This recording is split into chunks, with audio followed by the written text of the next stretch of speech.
కరీంనగర్ జిల్లా సైదాపూర్ మండలంలో శుక్రవారం రోజున జై బాపు, జై భీమ్, జై సంవిధాన్ అభియాన్ రాజ్యాంగ పరిరక్షణకై సైదాపూర్ మండలంలోని వెన్నంపల్లి గ్రామంలో స్థానిక అంబేద్కర్ విగ్రహానికి పూలమాల వేసి నివాళులు అర్పించారు.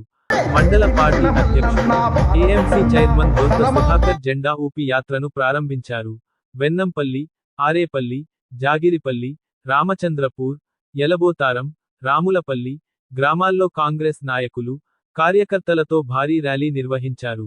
ఈ సందర్భంగా వారు మాట్లాడుతూ,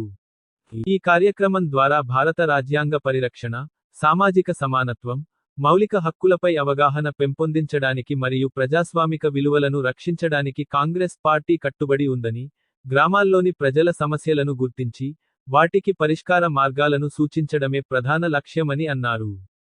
ఈ కార్యక్రమంలో సైదాపూర్ పీఏసీఎస్ చైర్మన్ కొత్త తిరుపతి రెడ్డి, మండల కాంగ్రెస్ పార్టీ సీనియర్ నాయకులు గుండారపు శ్రీనివాస్, కూతురు విద్వాన్ రెడ్డి, మ్యాకల రవీందర్, బ్లాక్ కాంగ్రెస్ మండల అధ్యక్షులు మిట్టపల్లి కిష్టయ్య, కరీంనగర్ జిల్లా మత్స్య పారిశ్రామిక సహకార సంఘం vice chairman Pesaru Kumaraswamy Mudiraj, AMC vice chairman Nyadendla Raj Kumar, youth Congress మండల అధ్యక్షులు వేముల సాయి కుమార్, ఏఎంసీ మాజీ చైర్మన్ సారబుడ్ల రాజిరెడ్డి, అబిడి వివేకవర్ధన్ రెడ్డి, వెన్నంపల్లి గ్రామ శాఖ అధ్యక్షులు మారుపాక తిరుపతి, ఆరేపల్లి గ్రామ శాఖ అధ్యక్షులు కొలెమార్కెట్ committee director Bairi Raju, Ashok, Congress senior నాయకులు గోపగోని నవీన్ గౌడ్, బొంగోని రాజు గౌడ్, పోలు ప్రవీణ్ ముదిరాజ్, వివిధ గ్రామాల పార్టీ అధ్యక్షులు, ఏఎంసీ డైరెక్టర్లు, కార్యకర్తలు, యూత్ కాంగ్రెస్ నాయకులు, సోషల్ మీడియా వారియర్స్, నాయకులు, అనుబంధ సంఘాలు పార్టీ కార్యకర్తలు, అభిమానులు తదితరులు పెద్ద సంఖ్యలో పాల్గొన్నారు.